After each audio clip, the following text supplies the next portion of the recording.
اوئے بشیر، تیری بیوی تو بہت سونی ہے، قسم سے دیکھ ذرا کتنا حسن ہے اس کے چہرے پہ۔ دوست بشیر سے شرارتیں کر رہے تھے۔ آج بشیر کی شادی تھی۔ بشیر نے چلاتے ہوئے کہا، شرم تو آتی نہیں نا، بھابھی ہے تم لوگوں کی۔ دوستوں نے کہا، بھابھی بھی ہے اور ہماری بہن بھی ہے، ہم یار تو ایسے ہی مذاق کر رہے تھے۔ ہائمہ کو خدا نے بہت خوبصورت بنایا تھا۔ ہائمہ اخلاق کی خوشبو تھی، مسکراتی ہوئی چاند سی لگتی تھی۔ ہائمہ کی شادی بشیر سے ہوئی تھی، ارینج میرج تھی۔ بشیر نے ہائمہ کو اور ہائمہ نے بشیر کو صرف تصویر میں ہی دیکھا تھا۔ نکاح ہوا اور ایک نئی زندگی کی شروعات ہوئی۔ ہائمہ بشیر کے ہاتھ تھامے زندگی کی روشنی کی طرف چل دی۔ دل میں ڈر سا تھا، آنکھوں میں کچھ خواب سے تھے، لیکن ایک خوف بھی ستا رہا تھا۔ یا اللہ، بشیر ایک اچھا ہمسفر ہو، ایک ایسا ہمسفر جو میرے درد، میرے دکھ کو سمجھ سکے، میری خاموشی کو سمجھ سکے۔ پہلی رات تھی۔ بشیر ہاتھ میں ٹرے اٹھائے کمرے میں داخل ہوا، پاس بیٹھ گیا۔ ہائمہ بھوک تو نہیں لگی؟ ہائمہ نے دھیمی سی آواز میں کہا، لگی ہے۔ بشیر کو یوں لگا جیسے ہائمہ نے کہا ہو، نہیں لگی۔ بشیر نے مسکراتے ہوئے کہا، مجھے تو لگی ہے، میں تو لگا ہوں کھانے۔ بشیر نے پلیٹ میں چاول ڈالے، اس پر چکن ڈالا اور مزے سے کھانے لگا۔ ہائمہ گھونگھٹ سے دیکھ رہی تھی۔ بھوک بے حد لگی ہوئی تھی، لیکن شرما رہی تھی۔ سوچ رہی تھی کیسا بندہ ہے، مجھے بھوک لگی ہے اور خود کھا رہا ہے۔ ہائمہ کو غصہ بھی بہت تھا، مگر خاموش رہی۔ پہلی رات تھی، کھانا ختم ہوا، محبت بھری باتیں شروع ہو گئیں اور یوں ہی رات گزر گئی۔ دن ہوا، دوسرے دن کی ساری رسمیں ختم ہوئیں۔ جب بشیر ہائمہ کے گھر گیا، ہائمہ نے رات کو پوچھا، بشیر آپ کو بھوک لگی ہے؟ بشیر نے کہا، اتنی زیادہ بھوک لگی ہوئی ہے کہ کیا بتاؤں، پلیز جلدی سے کھانا لگاؤ۔ ہائمہ نے کہا، بشیر ویسے ایک بات کہوں، آپ بہت ہی بے وفا ہیں۔ بشیر نے کہا، اب کیا ہوا؟ ہائمہ نے کہا، پہلی رات آپ کو میں نے کہا بھی تھا کہ مجھے بھوک لگی ہے، کھانا کھانا ہے میں نے بھی، مگر آپ میرے سامنے مزے لے کر کھاتے رہے اور میں دیکھتی رہی، آپ کو ذرا سا بھی ترس نہ آیا؟ بشیر مسکراتے ہوئے کہنے لگا، جناب مجھے لگا تھا تم کہہ رہی ہو بھوک نہیں ہے۔ ہائمہ نے کہا، بس کریں اب۔ بشیر نے بازو پکڑا، پاس بٹھا لیا، اپنے ہاتھ سے نوالا، ہائمہ کو کھلایا اور سوری کرتے ہوئے کہنے لگا، ہائمہ اب آپ ہی تو میری زندگی ہیں۔ زندگی کا سفر پیار بھرے موسم سے شروع ہو گیا۔ بشیر اتنی محبت کرتا تھا ہائمہ سے کہ شاید زمانے میں کبھی کسی نے کسی سے کی ہو۔ اگلے روز ہائمہ کپڑے پریس کر رہی تھی۔ ہائمہ کا ہاتھ جل گیا، ہائمہ کی چیخ نکل گئی۔ صبح کا وقت تھا، بشیر سو رہا تھا۔ وہ بیڈ سے چھلانگ لگا کر اٹھا۔ ہائمہ کیا ہوا؟ ہائمہ نے کہا، کچھ نہیں۔ پھر تم چیخ کیوں ماری؟ ہائمہ نے کہا، ارے پاگل کچھ نہیں ہوا، بس تھوڑا سا ہاتھ جل گیا۔ بشیر نے ہاتھ اپنے ہاتھوں میں لیا، جہاں سے جلا تھا وہاں جلدی سے ٹیوب لگا دی۔ تم کو تھوڑا سا بھی درد ہو مجھ سے برداشت نہیں ہوتا، چلو ایسا کرو تم ناشتہ بناؤ، میں کپڑے پریس کرتا ہوں۔ ہائمہ نے کہا، جناب میں کر لیتی ہوں، آپ جاؤ شاور لو جا کر۔ بشیر نے ضد کی، نہیں آپ ناشتہ تیار کرو، میں کرتا ہوں کپڑے پریس۔ ہائمہ نے ماتھے پہ بوسہ کیا اور کچن میں چلی گئی۔ بشیر کپڑے پریس کر رہا تھا، لیکن بشیر کو پریس کرنے نہیں آتے تھے، لیکن مشکل سے الٹے سیدھے پریس کر ہی لیے۔ ماتھے سے پسینہ صاف کرتے ہوئے کہنے لگا، ہائے ربا، شکر ہے مجھے لڑکی نہیں بنایا، ورنہ میں تو مر جاتا۔ ناشتہ کیا، کام پہ چلا گیا۔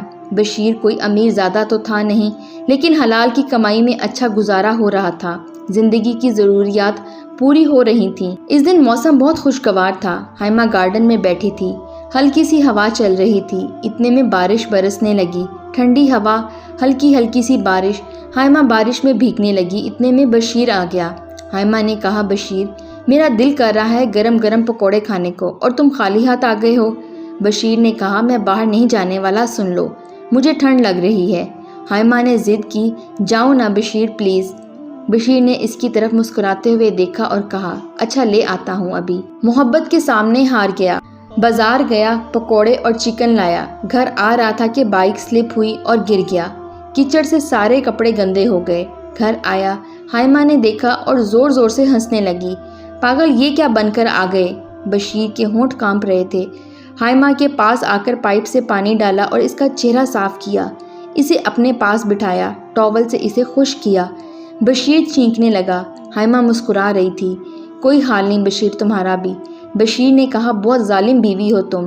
حائمہ بولی، پاگل، میں تو یوں ہی ستا رہی تھی تم کو، چلو یہ گرم گرم چائے پی لو، پھر میں کھانا بناتی ہوں۔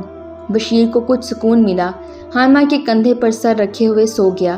حائمہ نے بشیر کو جگا کر بیڈ پر سونے کا کہا اور کھانا بنانے لگ گئی۔ حائمہ بہت خوش تھی، اتنی محبت کرنے والا ہمسفر ملا تھا۔ وقت گزرتا گیا۔ حائمہ نے ایک دن کہا، بشیر جانتے ہو آج ہمارے لیے بہت خوشی کا دن ہے۔ بشیر نے کہا، حائمہ تمہاری آنکھیں بتا رہی ہیں کچھ بہت اچھا ہے۔ حائمہ نے بشیر کا ہاتھ پکڑا اور کہنے لگی، بشیر اللہ نے ہماری سن لی، آپ بابا بننے والے ہیں، میں سچ کہہ رہی ہو؟ حائمہ نے ہاں میں سر ہلایا۔ بشیر نے حائمہ کو زور سے سینے سے لگایا۔ حائمہ مسکرانے لگی، اللہ کبھی ہماری خوشیوں کو کسی کی نظر نہ لگے۔ حائمہ گھر کے کام کرتی، لیکن حائمہ کو کمزوری محسوس ہونے لگی۔ چیک اپ کے بعد ڈاکٹر نے کہا، حائمہ آپ کو آرام کی ضرورت ہے۔ بشیر نے کہا، حائمہ آج کے بعد تم کچھ کام نہیں کرو گی، میں کروں گا سب کچھ، کھانا بناؤں گا، صفائی کروں گا، سب کچھ میں کروں گا۔ حائمہ نے کہا، نہیں جناب، کچھ نہیں ہوتا۔ بشیر مسکرا کر کہنے لگا، حائمہ جانتی ہو نا تم میری زندگی ہو، تمہیں تھوڑا سا بھی درد ہوتا ہے تو مجھے سکون نہیں آتا۔ چلو اب میں تمہارے لیے گرم دودھ کر کے لاتا ہوں، وہ پیو۔ حائمہ لیٹ گئی۔ بشیر دودھ گرم کر کے لایا، اپنے ہاتھ سے میڈیسن کھلائی، پھر دودھ پلایا۔ حائمہ نے کہا، بشیر کیا ہمیشہ مجھے یوں ہی چاہو گے؟ بشیر نے دیکھا حائمہ کی آنکھوں میں آنسو تھے۔ بشیر نے آنسو صاف کیے، مسکراتے ہوئے کہنے لگا، شادی سے دو جسموں کا ملن تو نہیں ہوتا، اگر تم میرے لیے، میری خوشی کے لیے اپنی ہر خواہش میرے قدموں پر لٹا سکتی ہو تو میں کیوں نہیں کر سکتا ایسا؟ حائمہ تم میری دو جہانوں کی خوشی ہو۔ بشیر صبح اٹھتا، ناشتہ بناتا، جوس بنا کر اپنے ہاتھوں سے حائمہ کو پلاتا۔ حائمہ اگر کہتی مجھے بھوک نہیں تو بشیر ضد کرتا، حائمہ پینا پڑے گا تم کو، سمجھی بچے کی پیدائش کا وقت آ گیا۔ حائمہ کو بہت شدید درد ہو رہا تھا۔ بشیر جلدی سے ہسپتال لے گیا۔ ڈاکٹرز نے چیک اپ کیا۔ ڈاکٹرز پریشان تھے، حائمہ درد سے تڑپ رہی تھی۔ بشیر پاس کھڑا، ہاتھ میں ہاتھ لیے حوصلہ دے رہا تھا حائمہ کو۔ ڈاکٹر نے بشیر کو اکیلے میں بتایا، آپ کی بیگم کی رپورٹ ٹھیک نہیں آئی۔ بشیر نے کہا، کیا ہوا ڈاکٹر صاحب؟ ڈاکٹر نے کہا، دیکھیں آپ کی بیوی کی دونوں کڈنی خراب ہو چکی ہیں، اب فیصلہ آپ کے ہاتھ میں ہے، آپ کو بچہ چاہیے یا بیوی، ہم دونوں میں سے کسی ایک کو ہی بچا سکتے ہیں۔ بشیر کی آنکھوں میں آنسو تھے۔ یا اللہ، یہ کیسا امتحان ہے میرے لیے؟ ڈاکٹر نے کہا، جلدی بتائیں کیا کرنا ہے، ہمیں جلدی سے آپریشن کرنا ہوگا۔ بشیر حائمہ کے پاس گیا، حائمہ کی آنکھوں کو چوما، مسکراتے ہوئے کہنے لگا، میری پاگل پریشان نہ ہو، سب ٹھیک ہو جائے گا، یقین رکھو، میں ہوں نا تمہارے ساتھ۔ بشیر نے ڈاکٹر سے کہا، مجھے میری حائمہ چاہیے۔ ڈاکٹر نے کہا، پھر اپنی بیوی کے لیے ایک گردے کا بھی انتظام کریں جس کا خرچہ 10 لاکھ ہوگا۔ بشیر نے کہا، میں اپنا گردہ دوں گا۔ حائمہ موت سے لڑ رہی تھی، یہاں ہمسفر کا ساتھ تھا، یہاں ایک سچی محبت کا امتحان تھا۔ ڈاکٹرز نے 4 گھنٹے کا آپریشن کیا۔ حائمہ موت سے لڑتی رہی۔ ادھر بشیر کا بھی آپریشن چل رہا تھا۔ بشیر کی آنکھوں میں بے ہوشی میں بھی حائمہ کی تصویر تھی۔ آپریشن کے بعد جیسے ہی بشیر کو ہوش آیا، بشیر نے پہلی آواز حائمہ کو دی، میری حائمہ کہاں ہے؟ میری حائمہ کیسی ہے؟ نرس نے مسکراتے ہوئے کہا، لگتا ہے آپ بہت پیار کرتے ہیں اپنی بیوی سے۔ بشیر نے کہا، مجھے میری حائمہ کے پاس لے جاؤ۔ نرس نے حوصلہ دیا اور مسکراتے ہوئے حائمہ کے پاس لے گئی۔ دیکھا حائمہ بے ہوش تھی، بشیر کی آنکھوں میں آنسو تھے۔ وہ وہیں حائمہ کے پاس بیٹھ گیا۔ نرس نے منع بھی کیا مگر اس نے وہاں بیٹھنے کی ضد کی تو ڈاکٹرز نے اجازت دے دی۔ جب حائمہ کو ہوش آیا تو اس نے آنکھیں کھولتے ہی بشیر کو آواز دی۔ بشیر نے ہاتھ تھاما، دیکھو میں تمہارے پاس ہوں۔ حائمہ بار بار بشیر کا نام لے رہی تھی۔ بشیر نے روتے ہوئے حائمہ کا ہاتھ اپنے ہونٹوں سے لگایا۔ حائمہ روتے ہوئے کہنے لگی، بشیر ہمارا بچہ کہاں ہے؟ بشیر خاموش ہو گیا، ہمت نہیں تھی بتانے کی۔ اس سے پہلے کہ بشیر کچھ بتاتا، ڈاکٹر روم میں داخل ہوئی۔